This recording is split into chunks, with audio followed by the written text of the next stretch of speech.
कश्मीर में target killings पर जमकर सियासत हो रही है। दिल्ली के मुख्यमंत्री अरविंद केजरीवाल से लेकर भारतीय जनता पार्टी के तमाम बड़े नेता लगातार बयानबाजी कर रहे हैं। कांग्रेस वाले भी पीछे नहीं हैं। तो क्या सियासत से आएगी कश्मीर में शांति? इसी पर करेंगे आज की बड़ी बहस और हमारे साथ जुड़ रहे हैं हमारे तमाम गेस्ट इस वक्त। सबसे पहले आपका परिचय करा दूं अपने मेहमानों से। कांग्रेस के प्रवक्ता आलोक शर्मा है हमारे साथ, आम आदमी पार्टी के विधायक संजीव झा, कश्मीरी एक्टिविस्ट ललित अंबरदार और बीजेपी प्रवक्ता आरपी सिंह। आप चारों का बहुत स्वागत है इस बड़ी बहस में। और आरपी सिंह जी, आज खासा निशाना साधा है अरविंद केजरीवाल ने भारतीय जनता पार्टी पर। तो पहला सवाल आपसे ही बनता है, सबसे पहली और सबसे बड़ी बात जो आज अरविंद केजरीवाल के भाषण में सामने आई वो ये है कि 1990 का दौर वापस आ गया है और भारतीय जनता पार्टी की केंद्र की सरकार के पास कोई योजना नहीं है। इसका जवाब आप कैसे देंगे? ये कौन कह रहे हैं? अरविंद केजरीवाल, जो असेंबली के अंदर उपहास उड़ाते हैं कश्मीरी पंडितों का, उनके साथ जो हो रहा है उसका उपहास उड़ाते हैं, फिर वहां पर हंसते हैं उनके ऊपर। ये कौन कह रहे हैं? जब भारत सरकार सर्जिकल स्ट्राइक करती है तो उसके सबूत मांगते हैं। ये सर्जिकल स्ट्राइक की फर्जिकल स्ट्राइक, इसके सबूत दीजिए हम। ये केजरीवाल साहब कह रहे हैं। और ये कौन कह रहे हैं?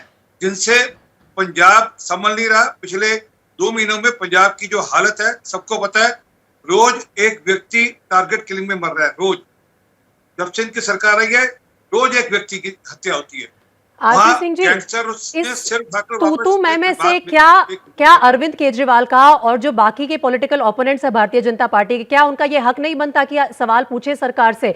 आप उन पे कितने भी इल्जाम लगा दीजिए, आप ये कह दीजिए कि पहले आप पंजाब को संभालें और कश्मीर के बारे में बाद में बात करें, लेकिन जो उन्होंने सवाल उठाए हैं, पहला सवाल ही मेरा ये है कि क्या आप अपने दिल पर हाथ रख के, क्या केंद्र की सरकार पूरी जिम्मेदारी से ये कह सकती है कि 1990 का दौर वापस नहीं आया है और ना ही आने देंगे? ये ललित नंबरदार बैठे हैं यहाँ पर, इनसे पूछ लीजिएगा कि क्या 90 वाला दौर आया है या कुछ हालात अलग हैं। मेरी बात पे आपको यकीन नहीं आएगा।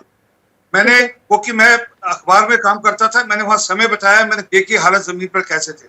वहां पर मस्जिदों से नारे लगते थे, मस्जिदों से रोज अनाउंसमेंट होती थी कि सारे कश्मीरी पंडित चले जाओ वरना आपकी बहन बेटियां उठाकर उनके साथ दुर्व्यवहार करेंगे, उनके साथ दुष्कर्म करेंगे। ये अनाउंसमेंट होती थी वहां पर। अरे आप 90 छोड़िए, अभी ये धारा 370 और 35 से हटाने से पहले तक हर जुम्मे के दिन वहां पर पत्थरबाजी होती थी। वहां पर काले झंडे लेकर खड़े हो जाते थे लोग। वहां पर हमें क्या चाहिए, निजाम मुस्तफा, हमें क्या चाहिए, आजादी, इसके नारे लगते थे वहां पर। ये हालात थे वहां पर।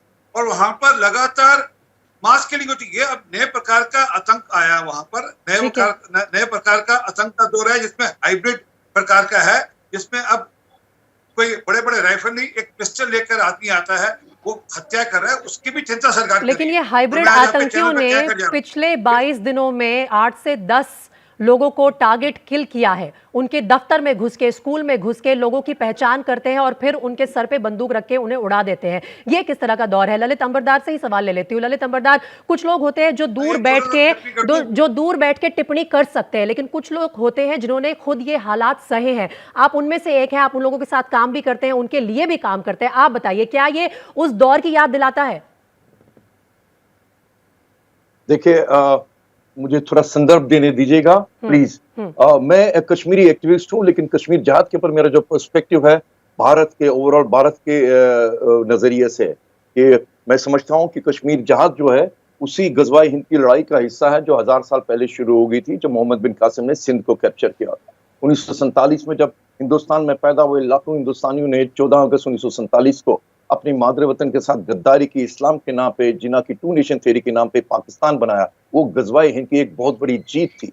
अब उनकी नजर कश्मीर में है, इसलिए आपको कश्मीर जहाद के रूप में अभी हिंदुस्तान को ब्लीड किया जा रहा 32 साल से। और 32 साल पहले इसके सबसे बड़े शिकार कश्मीर के मूल निवासी कश्मीरी हिंदू थे। नारे वही थे, लाखों लोग सड़कों पे थे या तो मस्जिदों पे थे, नारे लगा रहे थे, यहाँ पे चलेगा निजाम मुस्तफा, कश्मीर में रहना होगा, अल्लाह अकबर कहना होगा, आज के दौर की बात करें नहीं तो चले जी। अब मैं आ रहा हूँ। मैम, कश्मीर जो जनरली कश्मीरी हिंदू का नरसंहार तो 92 में शुरू हुआ, 90 में शुरू हुआ, कंटेम्परेरी सेंस में वो कभी रुका नहीं। सिर्फ ये है कि सिचुएशनली कभी स्ट्रेटेजिक लल्स रहे हैं और कभी कभी ये अब जो है ये एक हाइब्रिड वॉर है एक को मारेंगे इस जहां पे भी। मैं ये भी मानता हूं कि कश्मीर के क्या अंदर जो सुरक्षा का आज ग्रिड है जो अभी बहुत कश्मीर छोटा है। में गए हैं कश्मीरी पंडित जो बहुत भरोसा जताकर सरकार पर वापस जाकर बसने की कोशिश कर रहे थे, वो कैसे महसूस कर रहे हैं? उनसे आपकी बात भी होती होगी, उनमें क्या डर वापस आ गया है? इस सवाल का जवाब दीजिए। मैं यही बताना चाहता हूं, मैं हाइब्रिड वॉर है, एक को मारेंगे, दहशत ऐसी करेंगे क्योंकि सोशल मीडिया का जमाना है, मीडिया का जमाना है, एक सेकंड के अंदर पूरी दुनिया में खबर फैल जाती है। तो वो जहां दहशत तक फैलाने में जो कामयाब हो कश्मीरी गए हिंदू हैं? का अभी जो टारगेट किया जाता है, सुनिए मैम, ये जो अभी है एक मिसनोमर है। जिन लोगों को टारगेट किया जा रहा है वो वहां पे बसने के लिए नहीं गए मैम, वो पलायन से, उनके घर बार सारे जम्मू में है, पलायन में है। तत्कालीन कांग्रेस ने उनकी गरीबी का नाजायज फायदा उठा के उनको जो कश्मीर के उन सड़कों, उन मोहल्लों और गलियों में भेजा जहां से उनको धकेल के निकाल दिया गया था। मैं नहीं समझता हूं, वो कैंप में रहते मैम, वो आपकी मेरी तरह नहीं रहते हैं जैसे आप बाकी भारतीय रहते, कैंप में रहते हैं। अभी उनकी प्रेग्नेंट वुमेन बाहर नहीं निकल सकती क्योंकि बाहर सुरक्षा कर्मियों ने कांटे के तारे लगा दिए उनके पीछे, जो मैं बीजेपी के अगेंस्ट रखता हूं। तो ललित अंबरदार, अगर मैं ठीक से आपकी बात समझ पा रही हूँ तो आप ये कह रहे हैं कि जो नहीं हो रहा, हाँ ठीक है, जो मौजूदा समय में हो रहा है उसे इतिहास से अलग करके नहीं देखा जा सकता, ठीक है? क्योंकि इसलिए मैं एक सेकंड और वो जब वहां कहते हैं कि हमें सुरक्षा चाहिए, हाँ। वो अपना घर बार छोड़ के नहीं जा रहे मैम, अपना एक सूटकेस है, टूथब्रश है, शेविंग किट है, लेडीज का अपना कोई पर्स है, ट्रांसफर मांग रहे हैं, में वापस जाना चाहते हैं, ट्रांसफर भी मांग रहे हैं। जो लोग वहां पे काम करते हैं वो सुरक्षित महसूस नहीं कर रहे हैं क्योंकि उनके नाम लेके उन्हें टारगेट किया जाता है।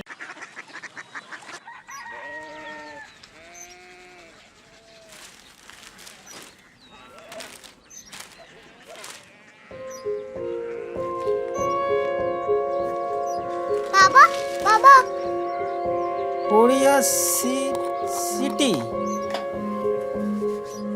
जानी ना?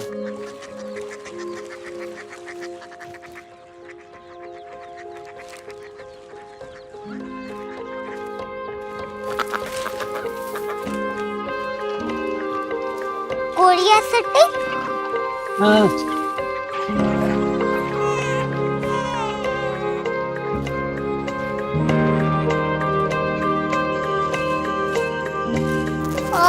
कोरिया सिटी कहाँ पे है? शहर अंग्रेजी लगे हैं।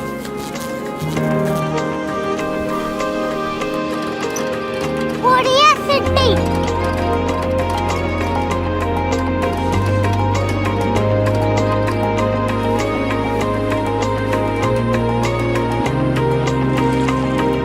वो बहुत दूर है।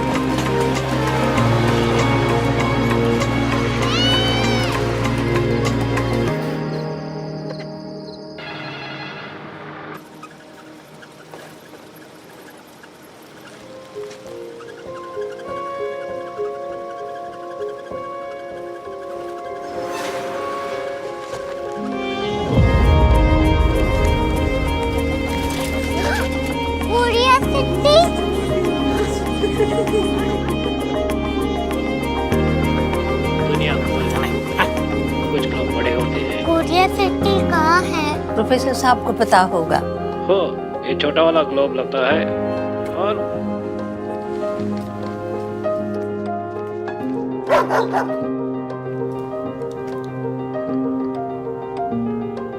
पता नहीं, मेरी बेटी से जाके मिल लो, शायद उसे मालूम हो।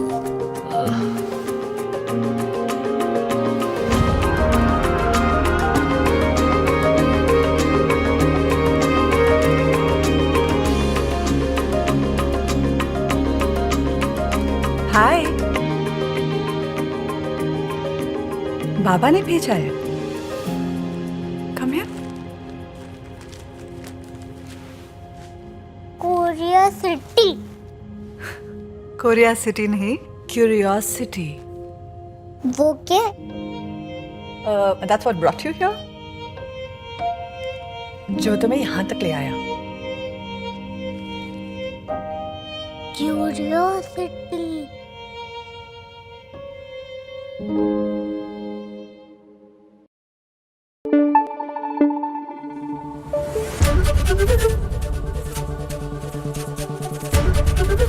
एबीपी न्यूज आपको रखे आगे।